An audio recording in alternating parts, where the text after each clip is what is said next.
एक और ब्रेक पर जाने से पहले हम सीज फायर की बात कर रहे हैं, इसको सेलिब्रेट भी कर रहे हैं। अमन को एक मौका मिला है, चाहे कमज़ोर है, चाहे अभी बहुत सारी ऐसी खबरें भी आ रही हैं कि इजराइल की जानिब से लेबनान में तो हम सुन ही रहे थे कि 10 मिनट के अंदर 100 से ज़ायद हमले किए गए हैं।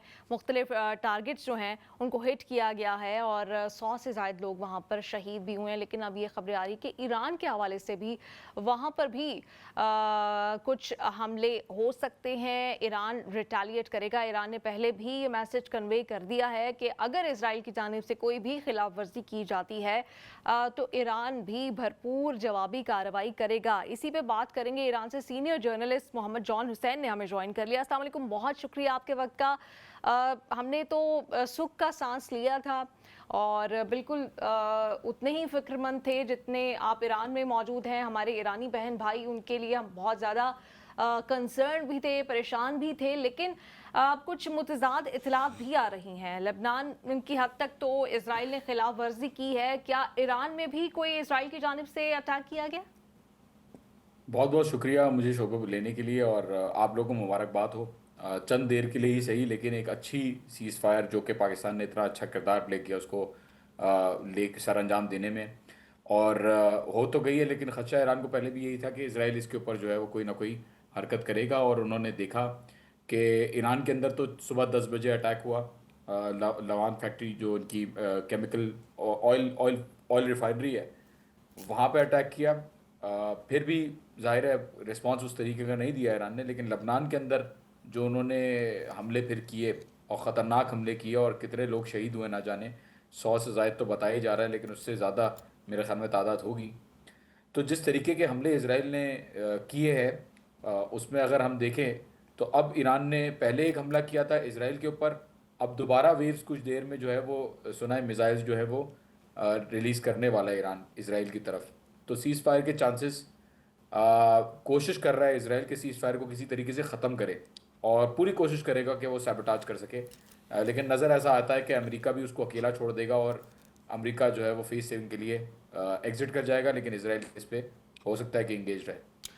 लेकिन यहाँ पे सवाल ये बनता है जॉन भाई कि क्या आपको लगता है कि ईरान इस पोजीशन में तो शायद ईरान है कि वो इसराइल को टैकल कर सके अगर आप उनकी यानी दोनों की जो जंगी सलाहियत है उसको देखें। लेकिन अगर अमेरिका होता तो एक एक्स्ट्रा प्रेशर बिल्ड रहता कि ज़ाहिर है दुनिया की सबसे बड़ी सुपर पावर के साथ आप एक जंग में, और जिस तरह की जो स्टेटमेंट्स हैं ट्रंप साहब इसको लेके दे रहे थे, तो उसको देखते हुए आपको क्या लगता है कि इस वक्त इस सीज़ फायर में अगर अमेरिका मुकम्मल तौर पर इससे बाहर हो जाता है और इसराइल और ईरान के दरमियान अगर हल्का फुल्का ये जिस तरह की सूरत हाल चल रही है चलती भी रहती है तो ईरान इसको तो टैकल कर सकता है एटलीस्ट?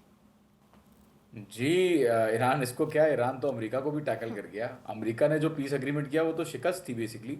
कौन किसने सोचा था कि वो सुपर पावर जो रिजीम चेंज कह रही थी कि रिजीम चेंज करूंगा मैं और नुकात बोले कि भाई आप न्यूक्लियर ख़त्म करें, आप अपनी बैलिस्टिक मिसाइलें ख़त्म करें, आप इसराइल को के खिलाफ जारियत जो है वो बंद करें, आप एलाइड ग्रुप्स को सपोर्ट करना, हमास, हिजबुल्ला, हूती और इराक, इनको सपोर्ट करना आप बंद करें और टोटल सरेंडर। ट्रम्प कहता था अनकंडीशनल सरेंडर मांग रहा हूं मैं। किसने सोचा था कि वो ताकत जो इतनी बदमाशी के साथ प्रेसिडेंट को उठा के ले जाती है किसी के मुल्क से, और वो ताकत जो बड़े बड़े दावे करती है कि मैं सिविलाइजेशन को उड़ा दूंगा, किसने सोचा था कि वो ताकत यहाँ आएगी?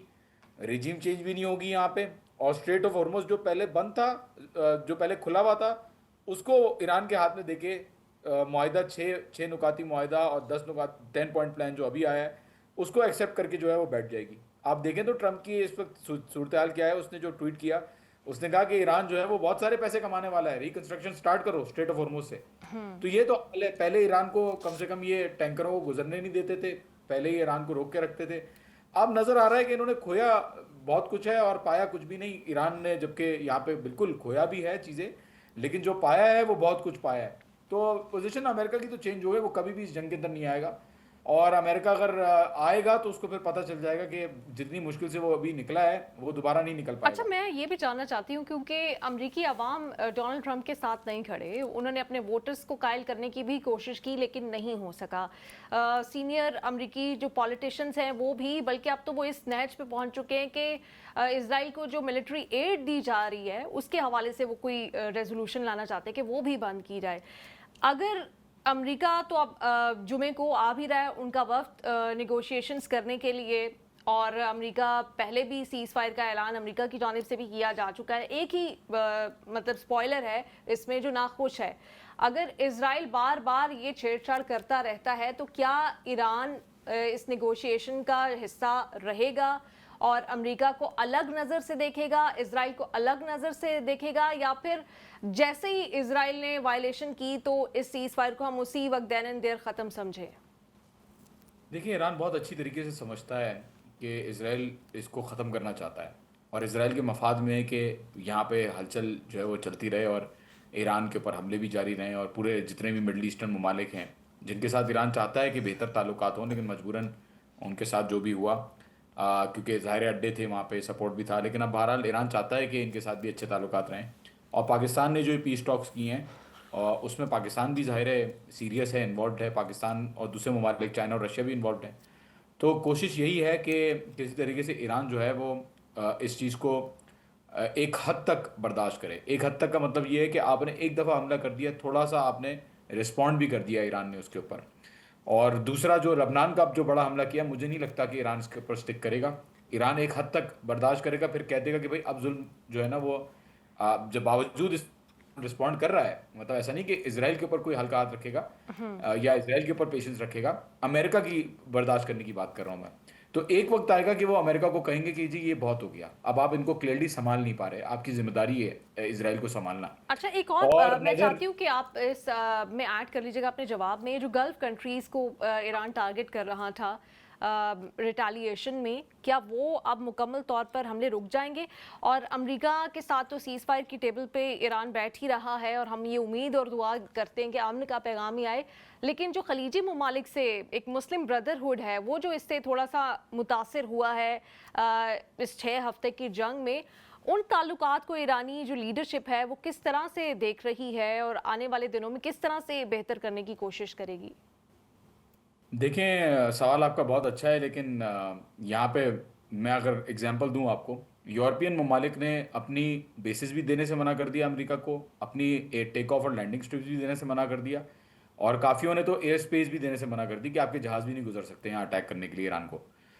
दूसरी तरफ ओमान के ऊपर ईरान ने अटैक नहीं किए, तुर्की के ऊपर अटैक नहीं किए, अज़रबैजान के ऊपर अटैक नहीं किए, और कतर के अंदर 2 हफ्ते तक अटैक्स नहीं हुए थे। उसकी वजह ये है कि ईरान को नज़र आ रहा था कि जो मुल्क सपोर्ट नहीं करेगा अमेरिका और इजराइल को हमलों के अंदर, उन मुल्कों के ऊपर ईरान जो है वो कभी भी मिसाइल जो है वो नहीं दागेगा। और अभी भी जो मिसाइलें दागी गई वो मजबूरन उन बेसिस के ऊपर और उन तनसीबात के ऊपर दागी गई जिन्होंने अमेरिका को बज़ाहिरन सपोर्ट किया प्रैक्टिकली। और जो सिविलियन एरियाज़ की भी बात हो रही थी कि ईरान वहाँ पर टारगेटिंग कर रहा है, तो वहाँ पर भी यूएस के जो होटल्स, जो पूरे पूरे होटल्स बुक करवाए हुए थे यूएस ने, और ईरान ने मना किया था कि देखिए आप नहीं करें, सपोर्ट नहीं करें इनको, अगर आप करेंगे तो मजबूरन हमें इंटरनेशनल लॉ के तहत हमारे पास राइट है कि हम आपको एज ए नेसेसरी देखें और रिटेलिएट करें।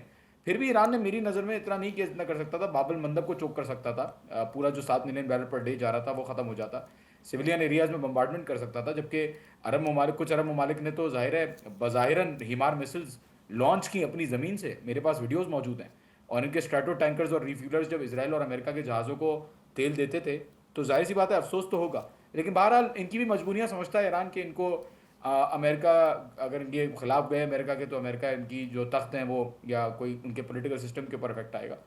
तो देखिए इंशाल्लाह आगे फ्यूचर की बात करनी चाहिए। मेरे ख्याल में अब फ्यूचर में ये होगा कि जो मुल्क सपोर्ट करेगा इसराइल को या अमेरिका को सपोर्ट करने में हमलों में, तो ईरान उसके ऊपर मिसाइल दागने से नहीं पीछे हटेगा मेरी नज़र में।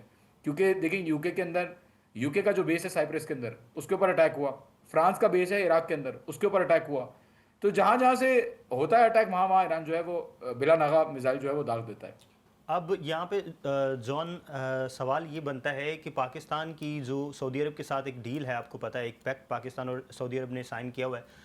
एक तरफ तो हम देखते हैं कि तेहरान के बाज़ारों में पाकिस्तान तशक्कुर पाकिस्तान के नारे लगते हैं, ईरान के जो वज़ीर ख़ारजा हैं वो पाकिस्तान जिंदाबाद का नारा लगाते हैं, और पाकिस्तान जो है ओवरऑल जो है वो इस पीस नेगोशिएशन में आगे है, सबको पता है, और इस्लामाबाद में टॉक्स भी हो रही है। लेकिन मामला ये है कि जब बाकी ममालिक पर हमले शायद पाकिस्तान उतने सीरियस नहीं लेता, लेकिन अगर वो हमला सऊदी अरब पे होता है तो पाकिस्तान को सीरियस लेना पड़ता है। तो इसको वहाँ की आवाम किस तरह से देखती है और इस पैक्ट को लेके ईरान कितना सेंसिटिव है? देखिए आवाम तो इस तरीके से सोचती है कि ट्रंप ने जो बर्बरियत की और यहाँ पे सिविलाइजेशन का कहा कि मैं पूरी सिविलाइजेशन को ख़त्म कर दूंगा, मैं स्टोन एज में धकेल दूंगा। तो किसी मुल्क ने बयान नहीं दिया कि ट्रंप ने जो है इतना बेहुदा और इतनी ख़राब बयान दिया और इतने ऐसी बात की। मीनाब की बच्चियां यहाँ पे जो मरी, तो जीसीसी ममालिक ने एक लफ्ज़ अमेरिका का यूज़ नहीं किया अपने पूरे स्टेटमेंट में। आप स्टेटमेंट देख सकते हैं, खुद भी आपके पास पड़ा हुआ है। तो ये एक तरफा जो है ना बयानिया अच्छा नहीं लगता। बिल्कुल डिफेंस पैक्ट है पाकिस्तान का सऊदी अरब के साथ। पाकिस्तान की डील तो ईरान के साथ भी थी गैस पाइपलाइन की, और सऊदीया के साथ जो पैक्ट था, तो अफगानिस्तान तो जो जंग हो रही है अफगानिस्तान के साथ, तो उसमें कौन सा सऊदी अरब ने जो है वो प्रैक्टिकली सपोर्ट कर लिया। तो मुल्कों को देखना पड़ता है। और देखिए यहाँ पे जो सिचुएशन है, पाकिस्तान ने बड़े अच्छे तरीके से नेविगेट की है। बड़ा अच्छा मुजाहरा दिखाया उन्होंने कि किस तरीके से डिप्लोमेसी क्रिएट कर सकते हैं और किस तरीके से आप सोल्यूशन की तरफ बढ़ सकते हैं। और पाकिस्तान ये चीज़ें मेरे ख्याल में समझते हुए भी इसीलिए पाकिस्तान रुका कि उसको समझ में आ रही थी कि एग्जैक्टली सिचुएशन क्या चल रही है। तो मेरे ख्याल में डिफेंस पैक्ट हो या कुछ हो, जब ईरान के ऊपर हमले होते हैं तो कोई कंडेम करने के लिए नहीं आता। यहाँ पे जब मासूम बच्चियां मारी जाती हैं कोई कंडेम नहीं करता। जहाँ ईरान ने एक ऑयल तंजीमात जो तेल पिला रही है जहाज़ों को अमेरिका के, उसको हमला किया, तो वहाँ पे जो है सबकी कंडमनेशन भी आ गई और सबकी तरफ से मजम्मती आप बयान भी आ गए। बच्चियों की बात कर रहे हैं, यहाँ पे तो वो इस्लाम को मॉक कर रहे हैं, उसके ऊपर जी जी। कोई कंडेमनेशन नहीं हुई है। आप ये सॉरी मिस नीलम, आप ये जी। देखें ट्रंप ने जो बयान दिया, नाउजुबिल्ला नाउजुबिल्ला, आप ये बयान देखें। उसने कहा कि मैं ट्यूसडे को ये दिन होगा, पावर प्लांट डे होगा, ब्रिज डे होगा, मैं ये करूंगा, मैं वो करूंगा। आगे लिखा है प्रेज बी टू अल्लाह। तो ये सिर्फ मजाक नहीं उड़ा रहा नाउजुबिल्ला, अल्लाह ताला की बेहुरमती नहीं कर रहा है ये, बल्कि खुदा होने का दावा कर रहा है कि मैं ऐसा करूंगा, मैं वैसा करूंगा। वो तो ये कहना चाह रहा है कि मैं हूं जो फैसला करूंगा तकदीरों का, मैं हूं जो मुल्कों का फैसला करने वाला हूं। उसके बाद के ट्वीट्स भी ऐसे ही मगरूराना है। तो मेरे ख्याल में तो बड़ा इसने डायरेक्टली खुदा को चैलेंज किया, और खुदा ऐसी जो है वो दिखाएगा, बड़े बड़े लोगों को दिखाया और इसको भी दिखाएगा। मेरे ख्याल में आयतुल्लाह खामनाई की बात सच थी कि फिरौन और निमरूद जब अपनी उरूज पे होते हैं तो अल्लाह उनको लाके जो है वो गिराता है और पटकता है। एरोगेंस तो बिल्कुल ऐसे ही है, और इसी एरोगेंस के नतीजे में आज अमेरिका को जो है वो घुटने टेकना पड़ रहे हैं। और अगर देखा जाए इस सीज फायर का जो फ़ायदा है वो अमेरिका को ही हुआ है कि उसको फेस सेविंग मिल गई है, वरना अपने मुल्क में भी डोनाल्ड ट्रंप साहब जो है वो बेइज्जत हो रहे थे और पूरी दुनिया में भी बेइज्जत हो रहे थे। अब तो जो यहाँ पे यूरोपियन कंट्रीज़ हैं ये तो उनको सीरियस भी नहीं लेती। खैर, बहुत शुक्रिया, बहुत सारी दुआएं आपके लिए, हमारे जो ईरानी बहन भाई हैं उनके लिए। अल्लाह उनको हमेशा महफूज रखे और इस खित्ते को अमन नसीब हो।